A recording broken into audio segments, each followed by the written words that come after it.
आज के अखबार के फ्रंट पेज की खबर है, आगरा से 10 जिहादी पकड़े गए हैं जो हिंदू बेटे और बेटियों को ट्रैप करते थे, उनका ब्रेन वॉश करते थे, उनको बाहर से फंडिंग आ रही थी और उनको आतंकवादी बना के आईएसआईएस में भर्ती कराना चाहते थे। दूसरी खबर कश्मीर से आई है।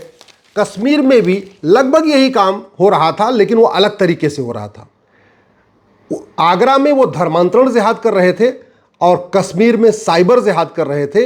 ये 10 साइबर जिहादी ऑनलाइन भर्ती कर रहे थे, युवाओं का ब्रेन वॉश कर रहे थे और उनको आतंकवादी बना रहे थे। भारत बहुत बड़े खतरे में है, शायद आपको समझ में नहीं आ रहा है। मैं पहले भी कई बार कह चुका हूं, बहुत बड़े खतरे में चल रहा है। लेकिन एक सवाल यह है कि सारे आतंकवादी यूपी में पकड़े जा रहे हैं, बाकी राज्यों में क्यों नहीं पकड़े जा रहे हैं? उत्तर प्रदेश सरकार ने कुछ दिन पहले झांगुर बाबा को पकड़ा, झांगुर जलालुद्दीन को पकड़ा। अब आगरा में 10 जिहादी पकड़े गए। जो 10 जिहादी पकड़े गए हैं उनका संबंध लश्कर तैयबा से है, पीएफआई से है, एसडीपीआई से है और आईएसआईएस से है। ये जो 10 जिहादी पकड़े गए हैं ये केवल उत्तर प्रदेश के नहीं है, ये इनका नेटवर्क गोवा में भी है, बंगाल में भी है, उत्तराखंड में भी है, राजस्थान में भी है, दिल्ली में भी है। ये जो 10 जिहादी पकड़े गए हैं आगरा में, ये इनको कनाडा से फंडिंग हो रही है, अमेरिका से फंडिंग हो रही है, इंग्लैंड से फंडिंग हो रही है, दुबई से फंडिंग हो रही है और कई और देशों से फंडिंग हो रही है। इनका मेन टारगेट डेमोग्राफी बदलना था। जो बंगाल से पकड़ा गया उसका नाम अली हसन और ओसामा है, जो मुजफ्फरनगर से पकड़ा गया उसका नाम अबू तालिब है, जो उत्तराखंड से पकड़ा गया उसका नाम अब्दुल रहमान है, जुनैद कुरैशी है, मोहम्मद अली है और जो दिल्ली से पकड़ा गया है ये मुस्तफ़ा पकड़ा गया है। लेकिन बात यह है कि क्या पूरे भारत में धर्मांतरण और जिहादी केवल उत्तर प्रदेश में ही हो रहा है क्या? ये तो दिल्ली में भी हो रहा है, बंगाल में भी हो रहा है, गुजरात में भी हो रहा है, राजस्थान में भी हो रहा है, कश्मीर में भी हो रहा है, केरल में भी हो रहा है, झारखंड में भी हो रहा है, असम में भी हो रहा है, उड़ीसा में भी हो रहा है। तो केवल उत्तर प्रदेश में क्यों पकड़े जा रहे हैं? क्योंकि उत्तर प्रदेश पुलिस, उत्तर प्रदेश सरकार ने धर्मांतरण को टारगेट पे लिया हुआ है। उत्तर प्रदेश की सरकार धर्मांतरण कराने वाले जिहादियों, लब जिहादियों, लैंड जिहादियों, धर्मांतरण जिहादियों, घुसपैठियों के खिलाफ कार्रवाई कर रही है, इसलिए यहां पकड़े जा रहे हैं। बाकी राज्य सरकारें नहीं कर रही हैं, इफेक्टिवली नहीं कर रही हैं। जिस मिशन के साथ उत्तर प्रदेश की सरकार, उत्तर प्रदेश पुलिस जिहादियों के पीछे पड़ी हुई है, धर्मांतरण कराने वालों के पीछे पड़ी हुई है, बाकी राज्य सरकारें वैसे नहीं पीछे पड़ी हुई हैं। इसीलिए बाकी राज्य सरकारों में ऐसे गैंग नहीं पकड़े जा रहे हैं, केवल उत्तर प्रदेश में पकड़े जा रहे हैं। समाधान क्या है? समाधान है ये 1861 के पुलिस एक्ट को खत्म कर दिया जाए, तत्काल खत्म कर दिया जाए। जब तक ये पुलिस एक्ट चलेगा 1861 का, तब तक पुलिस सत्ता की गुलाम बनी रहेगी। जहां की राज्य सरकार चाहेगी वहां की पुलिस तो जिहादियों के पीछे पड़ेगी और जहां की राज्य सरकार नहीं चाहेगी वहां नहीं पड़ेगी। तो जो पॉलिटिकल पार्टियां इन जिहादियों का समर्थन करती हैं, इन जिहादियों का समर्थन लेती हैं, स्वाभाविक सी बात है उनकी जहां सरकार है वो तो इन जिहादियों की, वहां की पुलिस इन जिहादियों के पीछे नहीं पड़ पाएगी। पुलिस स्वतंत्र हो, पुलिस निष्पक्ष हो, पुलिस आतंकवादियों के पीछे दौड़े, पुलिस जिहादियों के पीछे दौड़े, वो तभी संभव है जब पुलिस रिफॉर्म किया जाए, पुलिस चार्टर लागू किया जाए, one nation one police code बनाया जाए, एक नया पुलिस कानून बनाया जाए। अंग्रेजों द्वारा बनाया गया 1861 का पुलिस एक्ट, इसको खत्म कर किया जाए और नया एक पुलिस कोड बनाया जाए। दूसरी बात, पकड़े जा रहे, अब पूछताछ होगी, सबूत इकट्ठा करने की जिम्मेदारी पुलिस के ऊपर है, गवाहों को ले आके खड़ा करने की जिम्मेदारी पुलिस के ऊपर है। गवाह डर के मारे नहीं आएंगे, कल को सबूत के अभाव में छूट जाएंगे, बदनामी पुलिस की होगी। तो समाधान क्या है? समाधान ये है, ये जो भारतीय साक्ष्य संहिता बनी है ना, इसमें एक चैप्टर तत्काल झूठ नार्को पॉलीग्राफ ब्रेन मैपिंग के लिए जोड़ दिया जाए। मैं बहुत बार कह चुका हूं, विज्ञान बहुत तेजी के साथ आगे जा चुका है और हम खुद भी आज आगे जा चुके हैं। हमने भी अग्नि ब्रह्मोस बना लिया है, परमाणु बम बना लिया है, सब कुछ बना लिया है। मुझे समझ में नहीं आ रहा हम नार्को पॉलीग्राफ ब्रेन मैपिंग कानून क्यों नहीं बना रहे। सिंगापुर में है, कोरिया में है, अमेरिका में है, जापान में है। दुनिया के कई देशों ने झूठ को गंभीर अपराध घोषित कर रखा है। दुनिया के कई देशों ने झूठ पकड़ने के लिए नार्को पॉलीग्राफ ब्रेन मैपिंग कानून बना रखा है। दुनिया के कई देशों ने हर जिले में थोड़े थोड़े दूर पे नार्को की लैब बना रखी है जहां ले जाके झूठ पकड़ा जाता है। ये काम हम भारत में क्यों नहीं कर रहे? एक नार्को पॉलीग्राफ ब्रेन मैपिंग की लैब बनाने की लागत मात्र 2 करोड़ आती है। भारत में 800 जिले हैं, 1600 करोड़ में पूरे देश में narco polygraph brain mapping lab हो जाएगी। और कानून बनाने की तो कोई लागत नहीं होती, तो झूठ को गंभीर अपराध घोषित करने के लिए कोई कानून, कोई लागत ही नहीं आएगी। इतना काम हो जाए, फिर पुलिस के हाथ मजबूत होंगे और पुलिस स्वतंत्र होगी, पुलिस निष्पक्ष होगी, पुलिस के पास झूठ पकड़ने के लिए narco polygraph brain mapping lab होगी, फिर फटाफट सजा मिलना शुरू हो जाएगी। अगर हम इस जिहाद को रोकना चाहते हैं, तत्काल इस बीएनएस में हमें 5 नए चैप्टर जोड़ देना चाहिए।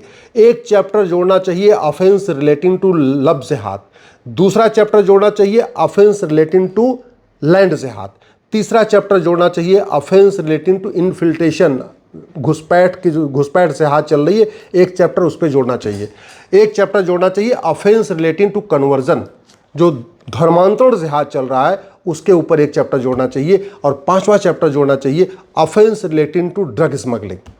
एनडीपीएस एक्ट है, बहुत पुराना है, सड़ा हुआ है, महाघटिया है, इसीलिए 9-9 कुंटल गांजा, 9-9 कुंटल ड्रग मिल जाती है, फिर भी किसी को आज तक फांसी नहीं हुई है।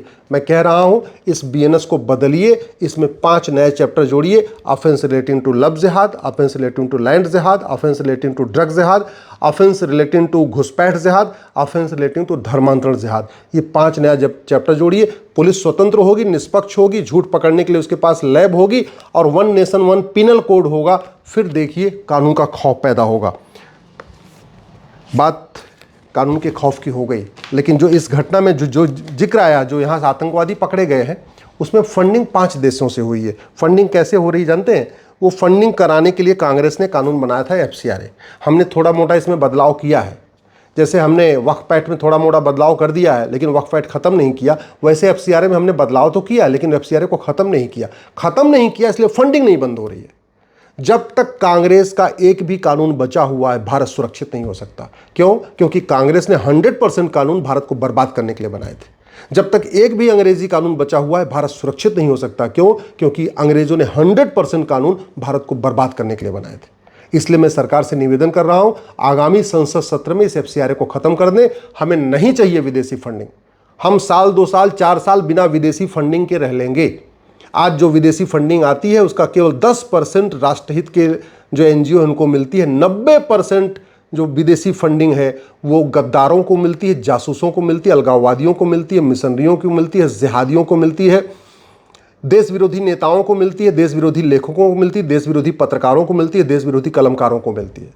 इस कानून को खत्म कर दीजिए। नहीं चाहिए फंडिंग हमें भैया। हमें जो काम करना है देश के लिए, हम अपने देश से पैसा इकट्ठा कर लेंगे। हमें अमेरिका की, दुबई की, कुवैत, बहरीन की फंडिंग नहीं चाहिए। भारत को बचाना है, इस कानून को खत्म करिए। भारत को बचाना है तो जो दूसरा फंडिंग हो रही है, लव जिहाद, लैंड जिहाद, ड्रग जिहाद, धर्मांतरण जिहाद, घुसपैठ जिहाद और जनसंख्या जिहाद की फंडिंग हो रही है, बच्चा पैदा करने के लिए 2-2, 3-3 लाख रुपए मिल रहा है, वो फंडिंग हो रही है हवाला के जरिए। ये हवाला तभी बंद होगा जब 100 रुपए से बड़ी नोट बंद होगी और ये कानून खत्म होगा और बीएनएस में ही एक नया चैप्टर जोड़ दिया जाएगा, offence relating to money laundering. हमें कानूनों का मकड़जाल नहीं चाहिए। हमें अमेरिका के फेडरल पिनल कोड से सीखना चाहिए। एक कानून है, सारे एक अपराध के लिए एक चैप्टर इसी में जोड़ दिया है और एक 1 नेशन 1 पिनल कोड उन्होंने लागू किया हुआ है। वहां देखिए कितना इफेक्टिव जस्टिस सिस्टम काम करता है। हमने तो कानूनों का ऐसा मकड़जाल बना रखा है कि दुनिया भर के घटिया कानून। इसलिए कह रहा हूं, इस मनी लॉन्ड्रिंग को खत्म, कानून को खत्म करिए, 100 रुपए से बड़ी नोट बंद करिए और बीएनएस में ही एक नया चैप्टर जोड़ दीजिए, offence relating to money laundering. देखिए हवाला कारोबार दम तोड़ देगा, हवाला खत्म हो जाएगा। ये जो जिहादियों की फंडिंग होती है, मिशनरियों की फंडिंग होती है, काले धन से होती है। काला धन तभी खत्म होगा जब कैश लेन देन पे लिमिट लगेगी। मैं कह रहा हूं 5000 रुपए से महंगे सामान का कैश लेन देन बंद कर दीजिए और बीएनएस में एक नया चैप्टर जोड़ दीजिए, offence relating to black money. अलग से कानून नहीं चाहिए हमें, कानूनों का घटी मकड़जाल नहीं चाहिए। इसी बीएनएस में एक नया चैप्टर जोड़िए, offence relating to money laundering, और 5000 रुपए से महंगे सामान का कैश लेन देन बंद कर दीजिए। बहुत आराम से सबके पास एटीएम, पेटीएम, भीम, यूपीआई, डेबिट कार्ड है, क्रेडिट कार्ड है। 100 रुपए से बड़ी नोट बंद हो जाएगी, 5000 रुपए से महंगे सामान का कैश लेन देन बंद हो जाएगा। कोई आसमान नहीं टूटेगा। जब नोटबंदी होने से पूरा देश आराम से चलता रहा तो ये कैश लेन देन की लिमिट तय करने से कोई फर्क नहीं पड़ेगा। इस जिहादियों की फंड को बेनामी फंडिंग होती है। बेनामी फंडिंग रोकने का यही तरीका है, प्रॉपर्टी को आधार से लिंक कर दिया जाए। जो भी सामान, जो भी वस्तु, जो भी संपत्ति, जो भी फ़ोन, मोबाइल, जो कुछ भी 50,000 से महंगा हो, उसको आधार से लिंक करते चले जाए। फिर पता चलेगा पैसा कौन दे रहा है, पैसा कौन ले रहा है। आधार सबके पास है। आधार से अगर प्रॉपर्टी को लिंक कर देंगे, आराम से बेनामी लेन देन पकड़ में आ जाएगा। सबसे बड़ी जो फंडिंग आ रही है जिहादियों की, वो ड्रग कारोबार से आ रही है। ये जो एनडीपीएस एक्ट इतना सड़ा हुआ है, पूरा देश बर्बाद हो चुका है, लाखों परिवार बर्बाद हो चुके हैं, लेकिन आज तक किसी भी ड्रग स्मगलर को न फांसी हुई, न उसकी 100% प्रॉपर्टी जब्त हुई, न नागरिकता खत्म हुई। समाधान यही है, इस एनडीपीएस एक्ट को बदला जाए और बीएनएस में एक नया चैप्टर जोड़ दिया जाए, offence relating to drug smuggling. मैं कहता हूं, गारंटी के साथ कहता हूं, जैसे सिंगापुर में नाम नहीं है नशे का, भारत नशा मुक्त हो जाएगा। कानून का खौफ पैदा करना पड़ेगा। ये जो जिहादियों की फंडिंग होती है, नकली दवाओं से होती है। नकली दवाओं का कारोबार तभी बंद होगा जब एक तो 100 रुपये से बड़ी नोट बंद होगी, 5,000 से ऊपर कैश लेन देन बंद होगा, और सबसे बड़ी बात ये जो 1940 का बना हुआ घटिया कानून है, इसको खत्म करके इस बीएनएस में एक नया चैप्टर जोड़ दिया जाएगा, ऑफेंस रिलेटिंग टू ड्रग। नकली दवाओं से संबंधित एक चैप्टर जोड़ दिया जाएगा, फिर नकली दवाओं का कारोबार बंद होगा। नकली दवाओं का कारोबार बंद होगा, जिहादियों की फंडिंग रुकेगी। अंग्रेजों ने जो लैंड एक्विजिशन एक्ट बना था, उसमें 99 ईयर के लीज पे जितनी ज़मीनें बांटी गई थी, उन सारी ज़मीनों का 99 ईयर का लीज पूरा हो चुका है। उन ज़मीनों को वापस लेना पड़ेगा, क्योंकि उन ज़मीनों का जो किराया आ रहा है उससे जिहादियों की फंडिंग हो रही है, धर्मांतरण की फंडिंग हो रही है। वक्फ बोर्ड जो 40 लाख एकड़ ज़मीन पर कब्जा करके बैठा हुआ है, ये हमें ज़मीन वापस लेनी पड़ेगी, और नहीं तो उन ज़मीनों से जो आय हो रही है, जो पैसा आ रहा है, उससे जिहाद की फंडिंग हो रही है। ये जिहादी छूट जाते हैं पैसा देके, घूस देके। थानेदार को घूस दे देंगे, तहसीलदार को घूस दे देंगे, जज को घूस दे देंगे, मोटी फीस दे देंगे, सब कुछ कर देते हैं। इसलिए कहता हूँ भ्रष्टाचार खत्म करना पड़ेगा, तब धर्मांतरण रुकेगा। ये भ्रष्टाचार हमारी राष्ट्र की सुरक्षा के लिए खतरा है, लेकिन केवल उत्तर प्रदेश जिहादियों के, ये धर्मांतरण राष्ट्र की सुरक्षा के लिए खतरा है, लेकिन बाकी राज्य सरकारें धर्मांतरण कराने वाले जिहादियों पर एनएसए नहीं लगा रही हैं। इसके लिए इसीलिए कह रहा हूँ बीएनएस में इसका प्रावधान करना पड़ेगा।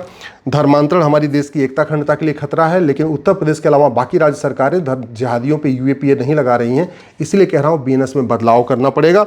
धर्मांतरण एक ऑर्गेनाइज क्राइम है। ऑर्गेनाइज क्राइम से निपटने के लिए महाराष्ट्र के पास मको का, गुजरात के पास घुसको का, यूपी के पास गैंगरेस एक्ट है। यूपी गैंगरेस एक्ट लगा रही है, लेकिन बाकी राज्य सरकारें ऑर्गेनाइज क्राइम की धारा नहीं लगा रही हैं। धर्मांतरण एक देशद्रोह है, देशद्रोह के लिए बीएनएस में एक धारा है, लेकिन कोई भी राज्य सरकार धर्मांतरण कराने वालों पे देशद्रोह नहीं लगा रही है। और सबसे इंपॉर्टेंट, धर्मांतरण अपने आप में वेजिंग वॉर है, इनडायरेक्ट वॉर है, और इनडायरेक्ट वॉर से निपटने के लिए हमारे इस बीएनएस में एक प्रावधान है, और वेजिंग वॉर में फांसी तक की सज़ा होती है, लेकिन फिर भी जिहादियों पे वेजिंग वॉर की धारा नहीं लग रही है। ये हमें लगाना पड़ेगा। और सबसे बड़ी बात ये कहते हैं prevention is better than cure.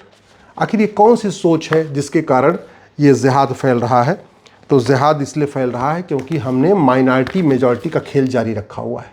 ये भारत को बर्बाद करने के लिए 1992 में माइनॉरिटी कमीशन एक्ट बना था। इस एक्ट को ख़त्म करना पड़ेगा, माइनॉरिटी मेजॉरिटी का विभाजन बंद करना पड़ेगा, राइट टू एजुकेशन को राइट टू इक्वल एजुकेशन लागू करना पड़ेगा। 10वीं तक 1 nation 1 education board, 1 nation 1 syllabus, 1 nation 1 curriculum. न मदरसा, न मिशनरी, न मॉन्टेसरी, न मैकाले, कुछ नहीं। 10वीं तक सब लोग भारतीय भाषाओं में भारतीय संस्कृति के बारे में पढ़ेंगे। केवल भारतीय एक देश एक विधान, एक देश एक पाठ्यक्रम होगा। मंत्री संतरी का लड़का हो, हिंदू मुसलमान का बच्चा हो, किताब एक होगी, तब जाके धर्मांतरण रुकेगा। और सबसे बड़ी बात ये, कानून बनाना पड़ेगा। धर्मांतरण कराने वाले जिहादियों, मिशनरियों की 100% प्रॉपर्टी जब्त करने, नागरिकता ख़त्म करने और 1 साल के अंदर फांसी देने के लिए हमें व्यवस्था करनी पड़ेगी। शिक्षा अच्छी होगी, कानून का खौफ होगा, धर्मांतरण रुक जाएगा, और नहीं हुआ भारत बर्बाद हो जाएगा। जैसे अफगानिस्तान से हिंदू खत्म हो गए, पाकिस्तान से हिंदू खत्म हो गए, बांग्लादेश से हिंदू खत्म हो गए, भारत के 9 राज्यों से हिंदू खत्म हो गए, 800 जिलों में से 200 जिलों में हिंदू खत्म हो गए, 6000 तहसीलों में से 1500 तहसीलों में खत्म हो गए, बॉर्डर की सभी 300 तहसीलों पर हिंदू खत्म हो गए। कुछ दिनों के बाद धीरे धीरे करके 20 से 25 साल के अंदर पूरे भारत से हिंदू खत्म हो जाएंगे, और फिर आज के नेता, अभिनेता, लेखक, बुद्धिजीवी, पत्रकार, कलमकार आपके बच्चों को बचाने नहीं आएंगे। इसलिए मैं कह रहा हूँ, जाइए अपने सांसद विधायक को पकड़िए, उनको बताइए ये बहुत बड़ा खतरा है, और संसद और विधानसभा में उनको आवाज़ उठाने के लिए मजबूर करिए।